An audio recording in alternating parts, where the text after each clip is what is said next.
우리 함께 고백하십시다. 주는 그리스도시요 살아계신 하나님의 아들이십니다. 오늘 로마서 12장 14절로 21절의 말씀을 가지고 끝까지 복음으로만이라는 제목으로 말씀을 드립니다. 우리 한 번 더 고백합시다. 끝까지 복음만 전거합시다. 예배 때 하나님은 우리에게 성취될 말씀을 주십니다. 그래서 여러분들이 언약적 믿음으로 예배에 임한다면 우리에게 있는 고질적인 영육 간의 그 문제를 완전 해결해 주시고 답을 주시고 치유해 주실 것입니다. 그리고 예배 때 하나님은 성령으로 하여금 눈에 보이지 않게 역사하십니다. 그리고 모든 흑암의 세력을 완전히 끊고 돕는 천사들을 이 자리에 파송해 주신다는 겁니다. 여러분, 말씀을 제대로 내 이성과 지성과 경험으로 깨달으면 안 됩니다. 성령의 도우심으로 깨달으셔야 됩니다. 그래서 말씀 바르게 잘 받으면 거기에서 나오는 창조적인 파워가 어마어마하다는 것을 깨닫고 모든 문제 해결될 줄을 믿으셔야 됩니다. 혹시 안 된다고 할지라도 안 될 수도 없지만 안 되는 것처럼 보일지라도 끝까지 복음으로만 해야 됩니다. 지금 한국과 전 세계 문제가 바로 이 문제입니다. 복음이 없어졌단 말이에요. 그러니 전 세계에 재앙이 터지고 전쟁이 일어나고 있습니다. 아무도 몰라요. 왜 전쟁 났는지. 그리스도라는 단어가 없어질 때마다 전 세계에 전쟁이 터졌다는 사실. 그래서 여러분들은 사람 대할 때 끝까지 복음으로만 봐야 되지, 교회 안에서 특히 사람 대할 때 여러분들이 조금이라도 율법의 시각이나 세상 관점으로 봐도 안 됩니다. 그리고 여러분들이 세상 살면서 문제 위기 만났을 때도 인본주의 쓰지거나 사람을 의지하거나 세상 방법 쓰지 말고 오로지 복음 중심으로만 해야 될 줄 믿습니다. 첫째로 원색 복음입니다. 그런데 지금 아주 심각한 문제 가운데 하나가 교회가 복음이 무엇인지 잘 모르고 있습니다. 그리고 정확하게 복음이 무엇이라고 가르쳐 주지도 않습니다. 복음 모르니까 착하게 살아라, 좋은 일만 해라, 똑같은 얘기들을, 종교에서 하는 얘기들을 교회 안에서도 하고 있습니다. 그러니 믿음을 배워도 틀린 믿음을 배운다는 것인데, 복음과 믿음은 분리할 수 없는 관계잖아요. 복음을 바르게 배웠다면 바른 믿음을 가질 수 있잖아요. 그렇지 못한다면 어떤 경우에도 바른 믿음 가질 수가 없습니다. 그런데 복음이 뭐냐고 물어보면 틀리게 말하는 사람 진짜 많습니다. 그래서 여러분들은 잘 아시고 계시죠? 보통 교회에서 예수님이 어떤 분이시냐 물으면 뭐라 그럽니까? 기름 부은 자, 기름 부음 받은 자, 이 정도밖에 몰라요. 여러분들은 잘 알고 계시잖아요. 선지자, 제사장, 왕이시다. 선지자로 오셔서 하나님 만나는 길을 여셨다. 제사장으로 오셔서 우리를 죄 문제 해결하는 길을 여셨다. 그리고 만왕의 왕으로 오셔서 사단의 머리를 박살내고 사단 손에서 빠져나오는 길을 여셨다. 그게 바로 그리스도입니다. 그리스도 교회가 그리스도를 잘 몰라요. 여러분들은 그리스도를 제대로 알고 누리셔야 된다는 겁니다. 그래서 사람들이 나를 누구라 하느냐? 예수님 말씀하셨잖아요. 이 말은 복음이 뭔지 아냐? 이 말인데. 그랬더니 마태복음 16장 13절 14절에 우리가 잘 알고 있습니다. 예수님을 어떤 사람은 세례 요한이다, 엘리야다, 예레미야다, 선지자 중에 하나다 이름을 덜명했겠죠. 그게 바로 복음 아닌 겁니다. 예수님은 세례 요한의 일을 하거나 엘리야, 예레미야 일을 하신 적이 없어요. 그래서 예수님이 질문한 목적은 많은 사람이 예수 믿는다고 하면서 예수님을 틀리게 알고 있는 경우가 많기 때문에 그것을 예수님이 리마인드 시키기 위해서 질문한 겁니다. 여러분들이 잘 아는 것처럼 세례 요한으로 예수를 말은 안 하지만 그 사람의 신앙관이 그런 사람들이 많아요.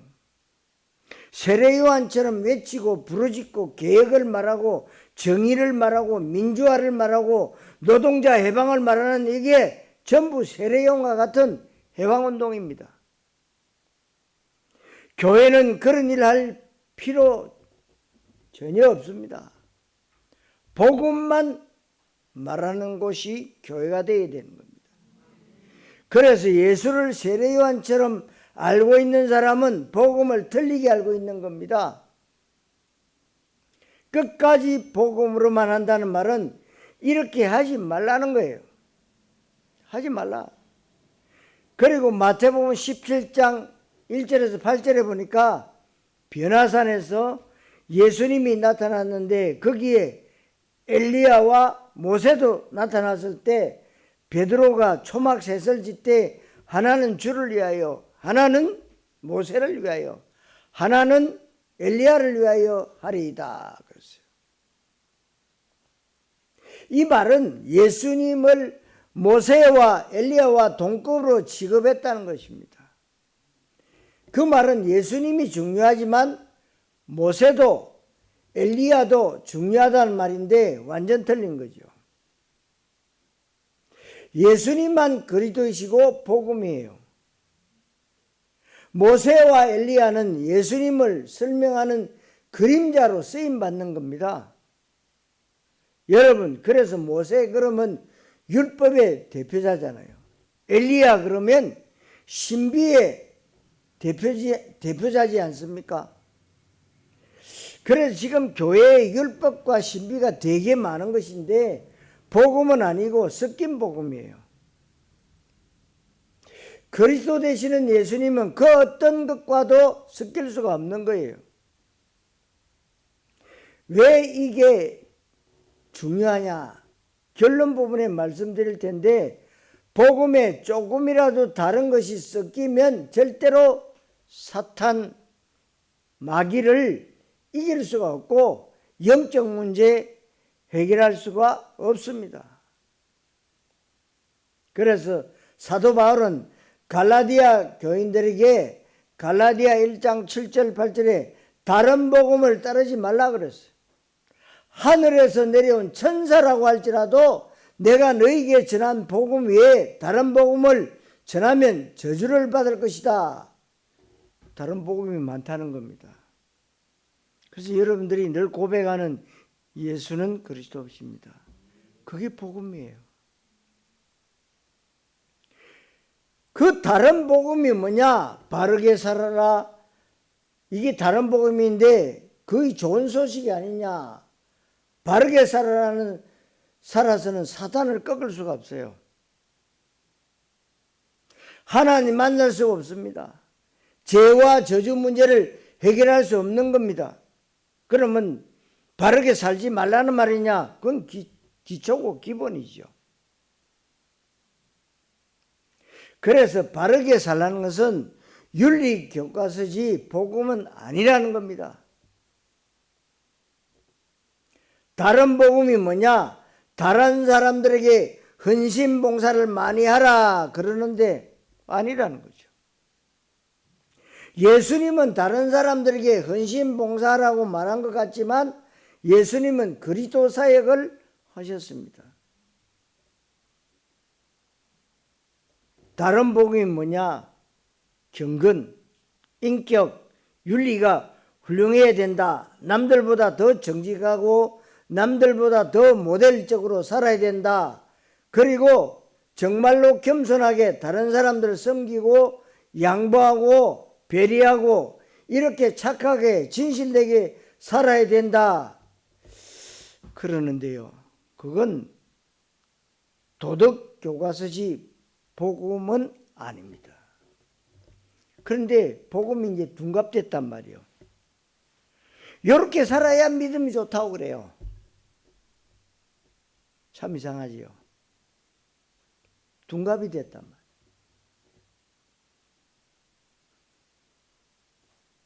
이처럼 복음 아닌 것이 너무 많다는 사실. 그래서 이사야 64장 6절에 바르게 사는 것이 한마디로 인간의 의라고 하는데, 인간이 가진 의는 더러운 옷과 같다.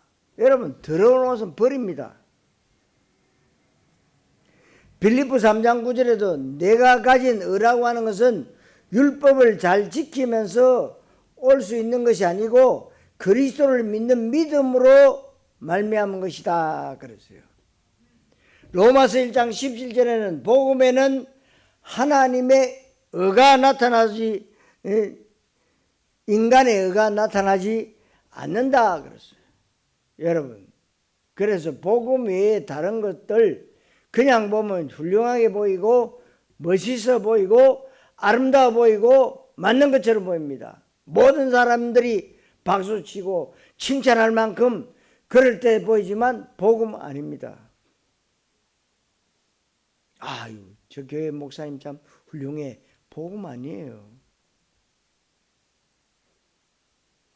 윤리나 인격이나 참으로 정직하고 복음으로 생각합니다. 복음 아니에요.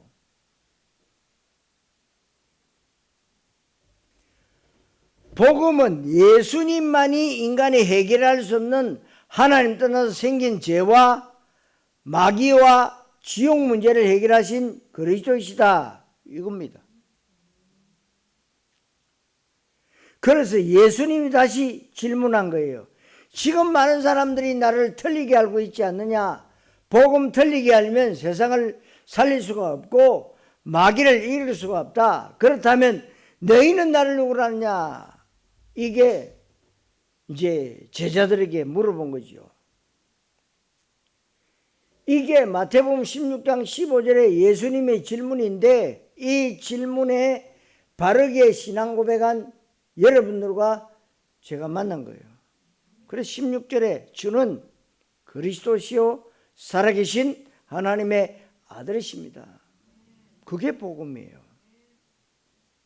전에는 우리가 마태복음 16장 13절 14절 또는 갈라디아서 1장 7절 8절 속에서 우리가 만났었는데, 이제는 하나님의 축복이 되는 시간표 가운데 예수를 그리스도로 고백하는 복음 안에서 만나게 된 거예요. 그래서 이걸 우리는 복음 공동체, 언약 공동체라고 얘기하는 것입니다. 그래서 예수님이 죄와 마귀와 지옥 문제를 해결하셨는데, 이것 말고는 그 어떤 것도 좋은 소식이 아닙니다. 이 땅에 아무리 굿뉴스가 많은 것 같아도 영원한 굿뉴스는 아무것도 없어요. 아무리 굿뉴스라고 할지라도 죄와 마귀와 지옥 문제 절대로 해결 못합니다. 예수가 바로 십자가에 죽으시고 부활하심으로 그리스도의 일을 하셨다는 것만 복음이다 이 말이죠. 이 복음을 가지고 인간관계를 하라는 것인데, 사람에게 어떻게 대할 것인가, 이 복음으로 여러분들이 대하시면 되는 거예요. 살아간 성도 여러분, 원색 복음만이 살 길임을 아시기를 그리스도이신 예수님 이름으로 축원합니다. 두 번째로 사람에게입니다. 우리는 박해하는 자를 축복하라 그랬어요. 축복하고 저주하지 마라. 우리를 박해하는 사람들 저주할 때가 많이 있잖아요. 하나님, 저 인간은 미워 죽겠어. 그냥 잘못되면 좋겠어. 그런 마음이 다 들 겁니다. 왜? 나를 굉장히 괴롭히고 보살게 굴면은요, 그런 마음이 다 들어요. 근데 오늘 말씀은 뭐냐? 저주하지 말래요. 박해하는 자를 저주하지 마라. 축복하라는 겁니다. 어떤 데는 기분 나쁩니다. 어떤 데는 너무나도 화가 납니다. 우리를 박해하는 사람들에 대해서 적대감을 가지기도 하고 그렇게 하지 말라는 거예요. 여러분, 초대교회 시대는요, 잡히면 죽었어요. 누가 고발하느냐? 같이 교회 다녔던 사람들이요, 고발한단 말이에요. 그래, 잡혀가면 뭡니까? 화형당합니다. 잡혀가면 사자밥이 됩니다. 그런데도 박해하는 자를 축복하라는 거예요. 15절에 보니까 즐거워하는 자들과 함께 즐거워하고 우는 자들과 함께 울라. 16절에는 마음을 같이 하며 높은 데 마음을 두지 말고 도리어 낮은 데 처하며 스스로 지혜 있는 채 하지 말라 그랬어요. 마음을 같이 한다는 말은 높은 마음, 낮은 마음이 없는 겁니다.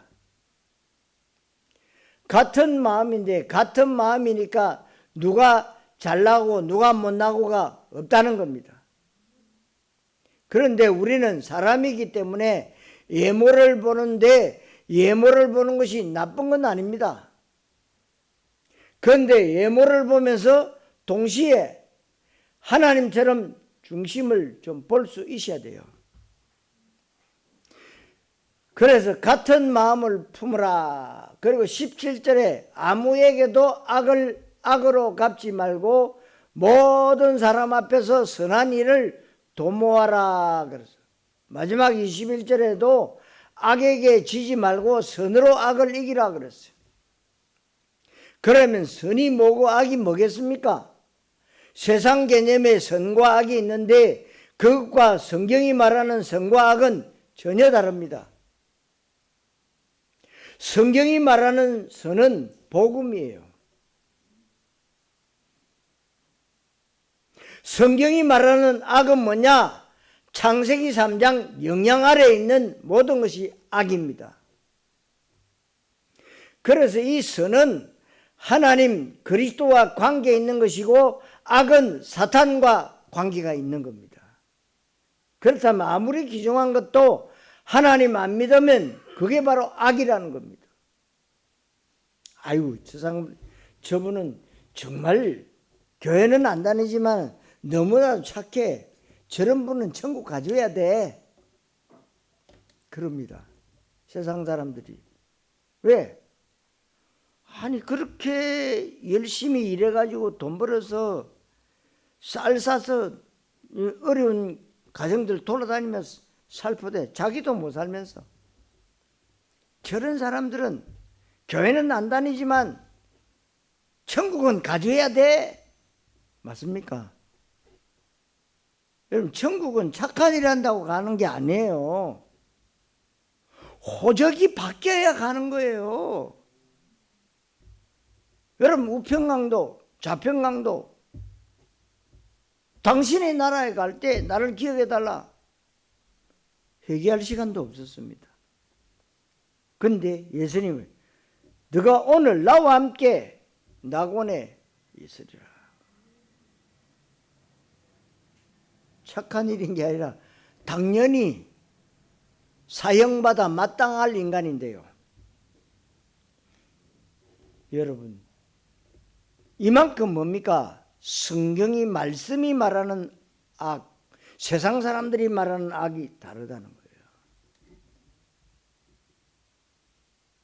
아무리 착한 사람도 하나님 모르면 그게 죄라는 거예요. 악과 죄와 흑암은 함께 가는 단어예요. 빛과 복음과 선은 함께 가는 단어입니다. 그래서 여러분, 우리가 세상을 이길 수 있는 것은 착한 일을 해서는 세상의 악을 이기지 못해요. 어떤 분들이 그럽니다.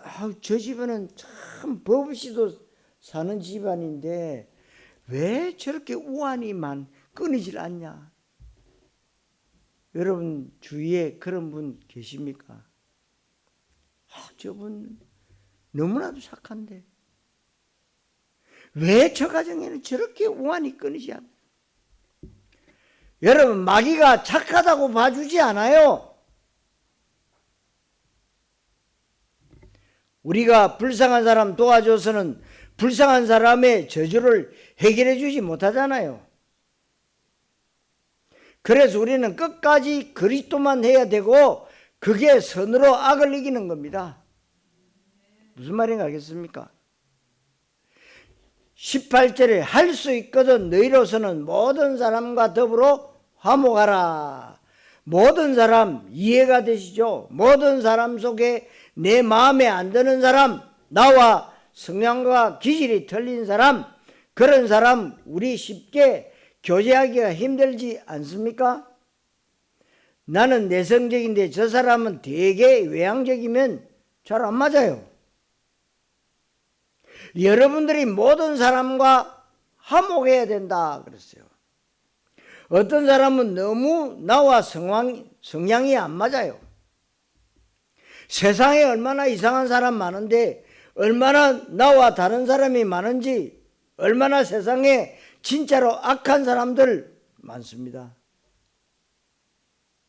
그래서 그 이상한 사람들을 이해할 수 있어야 된다는 겁니다. 우리가 밥 먹고 사는 인생이라면 이상한 사람 안 만나면 되잖아요. 내가 밥 먹는데 필요한 사람들만 만나면 되는 거예요. 그런데 우리는 밥 먹는 인생이 아니라 저와 여러분들은 하나님이 전도자로 불렀다. 그러면 전도하려면 237 나라 5천 종족에게 가야 돼요. 사각지대도 가야 되고 재앙지대도 가야 되고 마약 현장에도 가야 되고, 그런 사람을 만났을 때 우리가 복음으로 준비되지 않으면 되게 힘들어지는 겁니다. 그러면 현장도 내 입맛에 맞는 곳만 골라서 간다면 그건 현장이 아니에요. 그러니까 옛날에는 선교지도 가라는 대로 갔는데 지금은 그렇지 않는데요. 자기가 가고 싶은 데를 간대요.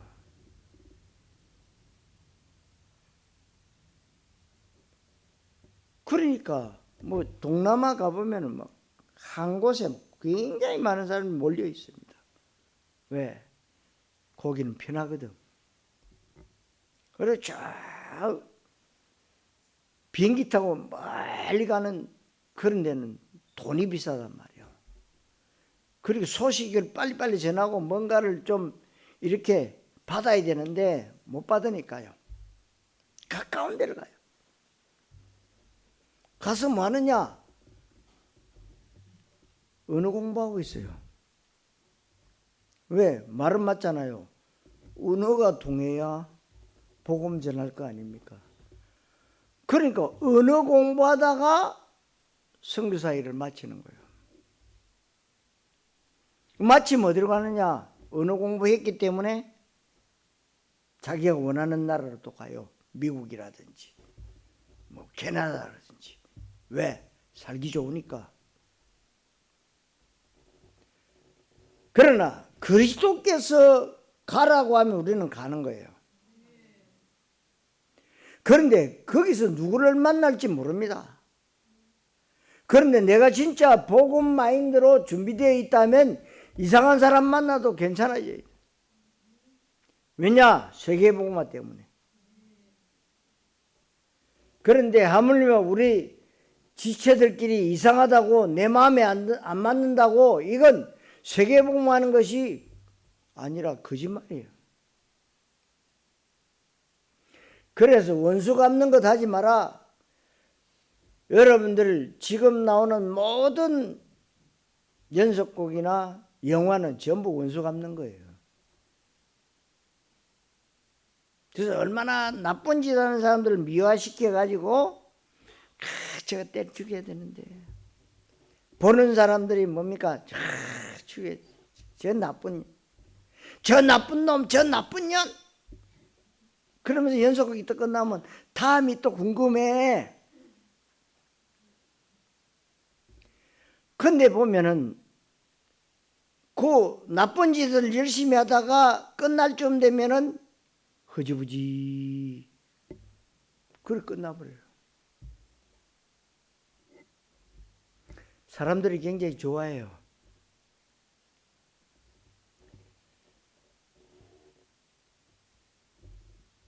그러나 성경은 원수 갚는 것 하지 말라고 그랬어요. 20절에 원수가 줄이거든 먹이고 목마르거든 마시게 하라. 그리함으로 내가 숯불을 그 머리에 쌓아 놓으리라. 계속 우리가 사람을 대하면 나중에는 어떻게 되느냐? 그 원수가 나를 돕는 동력자가 된다는 거죠. 물론 삼성의 회장이었던 이건희 회장도 그런 말을 하더라고요. 자기는 절대로 원수 삼지 않는다. 원수 삼으면 또 원수가 되는 거예요. 끝이 없어요.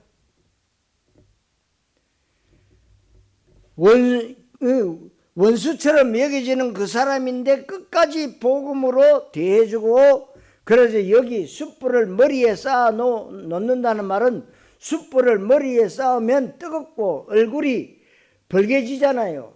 그렇게 나중에 창피하게 된다는 그 말입니다. 내가 이 사람한테 너무 못되게 굴었구나, 너무 창피하다, 얼굴이 붉어진다는 표현입니다. 사람에게 여러분들이 그렇게 대하는 것이 복음이고, 그게 바로 세계복음화해야 되기 때문에. 왜냐하면 우리는 복음의 사람이잖아요. 사랑하는 성도 여러분, 세계복음화의 주역 되시기를 그리스도이신 예수님 이름으로 축원합니다. 세 번째로, 내 문제 위기 앞에서요. 문제 위기 만났을 때 어떻게 하느냐, 우리는 많이 들었습니다. 문제 위기 만났을 때 옛날 배운 종교는 뭐냐? 세게 기도해라. 세게. 무슨 수를 써서라도 이 문제 해결해라. 그렇게 배웠어요. 그게 목이 터져라 막. 응답할 때까지 그렇게 배웠어요. 종교지요. 그래도 해결 안 되면 더 세게 기도하고 금식하면서 기도하고, 안 되면 기도원 가서 이 문제 해결하려고 최선을 다해라. 이건 종교지 복음 아닙니다. 우리에게 문제 위기가 올 때 제일 중요한 게 뭐라고 했습니까? 문제 위기가 어디서 왔으며 왜 왔느냐? 우리 구원받은 하나님의 백성에게 오는 문제의 출처가 어디입니까? 죄와 마귀가 아니에요. 여러분들이 구원받은 하나님 자녀가 맞다면 문제 위기의 출처를 잘 아셔야 되는 거예요. 하나님의 자녀는 하나님이 문제 위기를 주시는 거예요. 근데 하나님의 자녀가 아닌 사람은 마귀가 주는 거란 말이에요. 다른 거예요.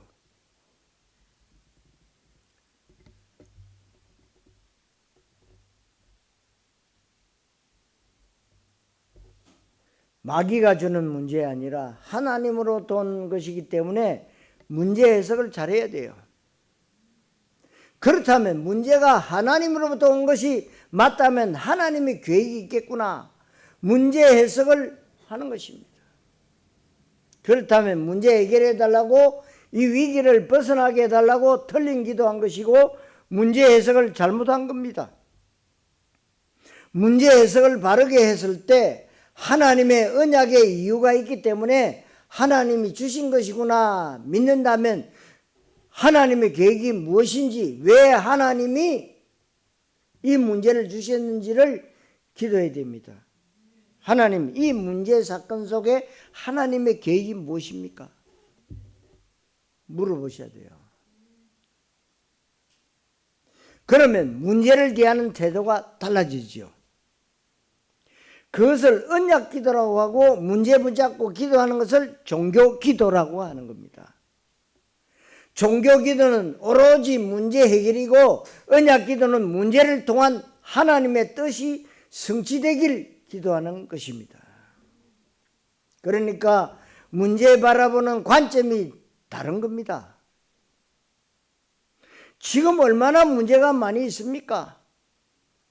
문제 없는 사람이 누가 있겠습니까? 눈 뜨면 전부 문제인데요. 자고 일어나면 전부 문제. 이 문제가 날마다 모든 사람에게 죽을 때까지 오는 겁니다. 그렇다면 이 문제가 두 종류인데 창세기 3장 사건으로부터 나에게 온 문제가 있고 하나님의 메시지로서의 문제가 있다. 그러면 간단합니다. 그러면 어떻게 하면 됩니까? 문제 해결해 달라고 기도할 것이 아니라 그 문제 때문에 염려하면서 대책 세우고 인본주의 있을 것이 아니라 해석과 진단이 됐다면 문제를 통한 하나님 뜻을 물어보는 기도를 하셔야 되는 겁니다. 그러면 몸부림치거나 특별한 방식으로 기도를 세게 할 필요가 없죠. 오히려 문제 붙잡고 기도하지 말고 문제를 향한 하나님의 언약을 붙잡고 기도해야 되는 것입니다. 그래서 출애굽기 14장 13절 14절 뒤에 애국 군대 쳐들어오고 앞에 홍해바다 있는데 얼마나 큰 문제이고 무섭겠습니까? 아니 하나님이 이스라엘 백성들을 출애굽시켜 놓고는 홍해 앞에다가 갖다 놨대요. 딴 길도 있었어요. 그런데 뒤에는 지금 애국 군대가 말 타고 마차 타고 막 달려오고 있어요. 진퇴양난입니다. 앞으로 가자니 홍해바다고 물에 다 빠져 죽게 생겼지. 뒤를 돌아보니 애국 군대가 쳐들어오지. 누구 작품입니까? 하나님의 작품이에요. 이때 종교생활하는 사람들은 울부짖습니다. 모세를 원망하고 차라리 애국 군대에게 항복하자.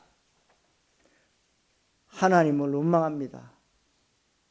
불신하는 것이 그리스도 깨닫지 못한 모든 기독교인의 문제 앞에서의 모습이고 그의 이성을 잃습니다.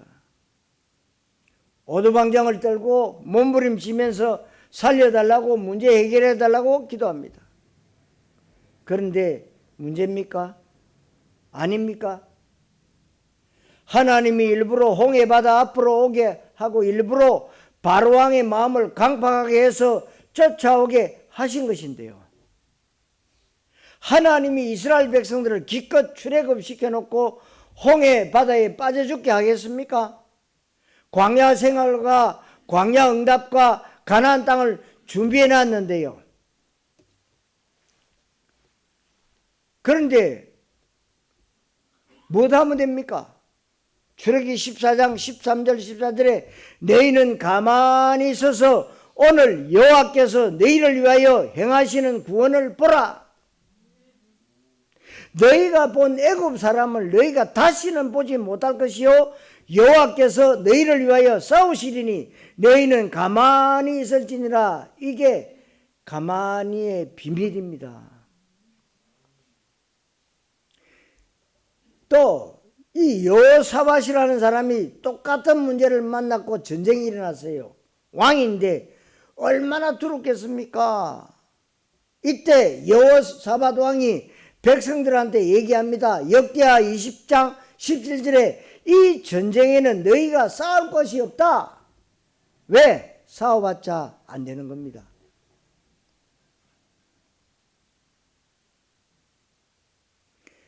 대열을 이루고 서서 너희와 함께한 여호와가 구원하는 것을 보라 그랬어요.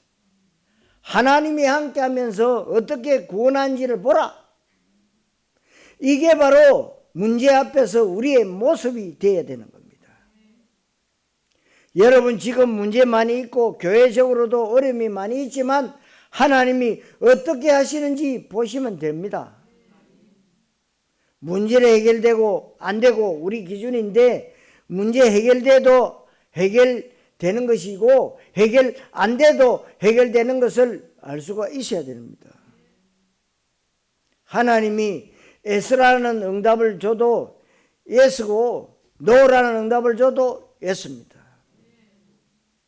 기다리는 응답도 하나님은 최고 좋은 응답이에요.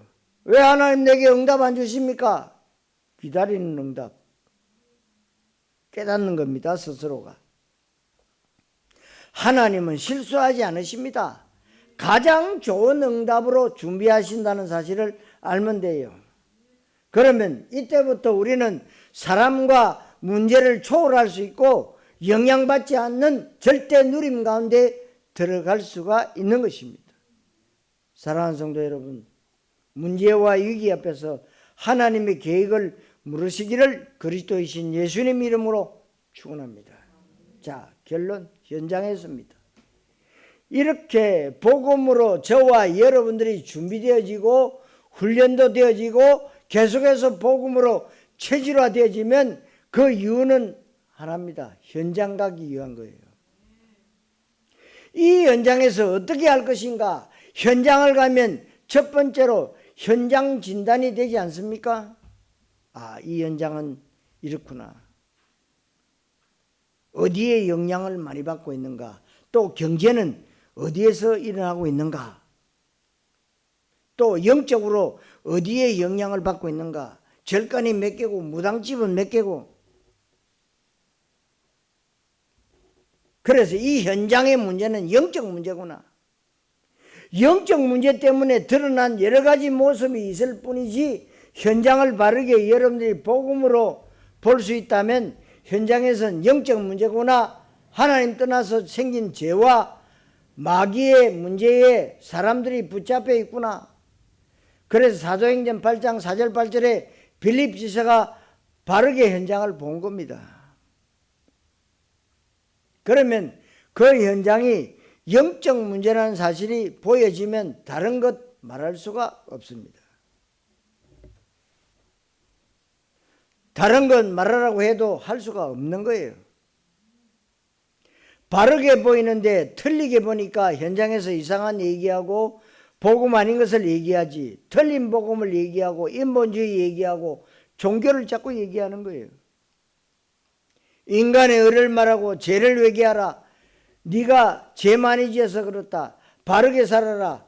교회 열심히 다녀라. 기도 많이 하라는데 아니잖아요.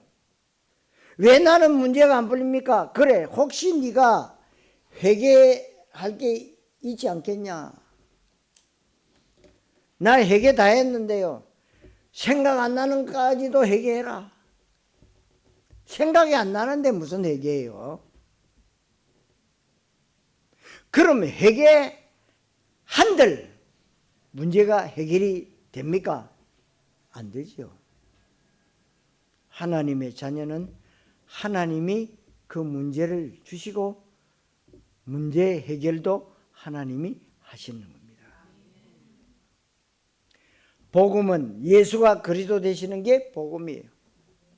이 현장을 보니까 마태복음 9장 35절로 38절에 많은 사람이 고통 가운데 방황하고 있고 목자 없는 양과 같이 하고 그렇게 하고 있습니다.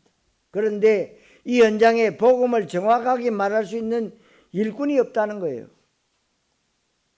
추수할 것이 많은데 이 현장에 다른 것 다 있지만 복음만 없구나. 복음만 필요하구나. 그렇다면 내가 그리스도만 말하겠다. 현장에서 우리가 해야 되는 것 끝까지 복음으로만 해야 되는 겁니다. 문제 위기 속에서도 사람 앞에서도 이렇게 할 때 하나님이 역사한다는 사실이에요. 다른 것 훌륭한 말을 하거나 모범적인 삶에 하나님은 역사하지 않습니다. 굉장히 세상 이치에 맞는 말, 사람들을 위로해 주는 말, 하나님은 역사하지 않습니다. 그것은 누구나 다 할 수 있는 것인데 그리스도만 말하겠다고 마음먹는 순간에 하나님은 모든 것을 준비하시는 하신다는 사실입니다. 이게 현장사에게 중요한 원리요. 그래서 현장에서는 예수는 그리스도십니다. 이때 하나님이 개입하시고 하나님이 역사하시는데 하나님의 역사하심을 성령의 역사라고 하는 겁니다. 성령께서 역사하시고 성령이 역사할 때 모든 흑암이 꺾인다고, 귀신이 쫓겨나간다고 마태복음 12장 28절에서 말씀하고 있습니다. 이게 하나님의 나라, 흑암이 결박되는 겁니다. 하나님은 우리가 복음 전할 때 천사들과 하늘의 군대를 동원하시고 보좌의 축복으로 함께 하시는 것이 바로 전도, 선교인 것입니다. 그래서 우리가 현장에서 사역한다는 말은 전도, 선교하는 것을 말하는 것입니다. 현장에서 어떻게 전도하고 선교합니까? 그리스도만 끝까지 말해야 돼요. 좀 싱겁지만요, 예수님이 그리스도입니다, 그 얘기만 해야 돼요. 되고 안 되고는 하나님 소관입니다. 우리 알 바가 아니에요. 양심적으로 본능적으로 현장에서 그리스도만 말하는 사역자가 되어야 된다는 거예요. 좀 싱겁지만 그렇게 해보세요. 그러면 예수님이 그리스도라고 하는 그 말에 반응하는 사람, 하나님이 예비된 사람이에요.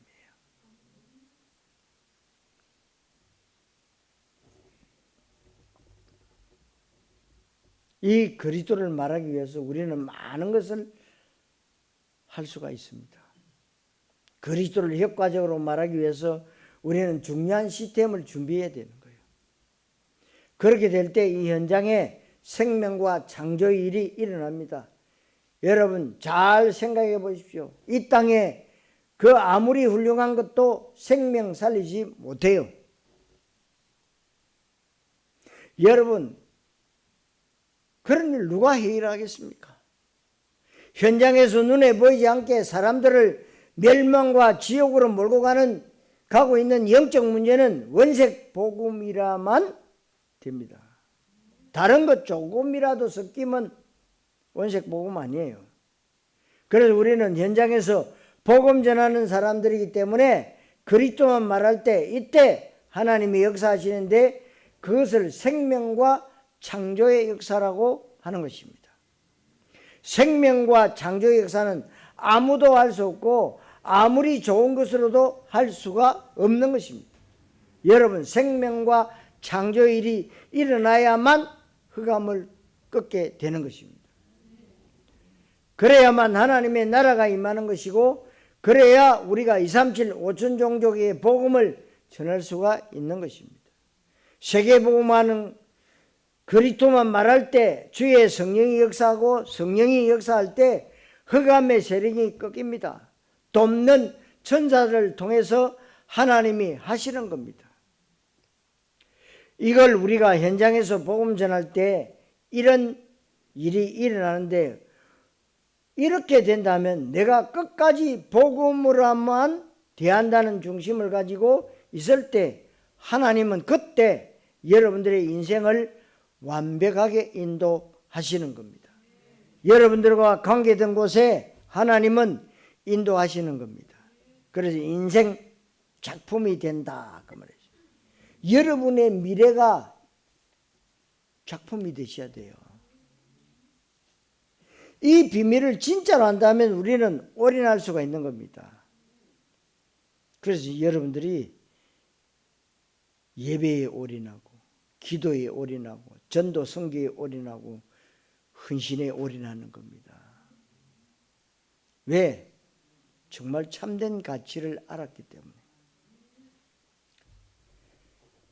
다른 곳에 올인하는 게 아닙니다. 끝까지 복음으로만 하는데 내가 올인해야겠다. 그래야 작품이 되는 거예요. 끝까지 복음으로만 이라는 말씀이 여러분들에게 응답으로 그대로 성취되시기를 그리스도의 신 예수님 이름으로 축원합니다. 자, 기도하겠습니다. 하나님께 최고 영광을 돌려드립니다.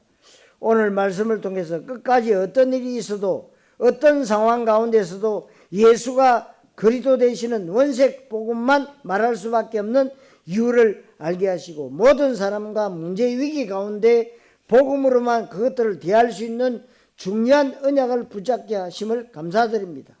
어떤 경우에도 인본주의 쓰지 않고 다른 것 하지 않고 끝까지 복음으로만 사람을 대할 수 있도록 하나님이 인도해 주옵소서. 그리스도이신 예수님의 이름으로 기도하옵나이다. 아멘.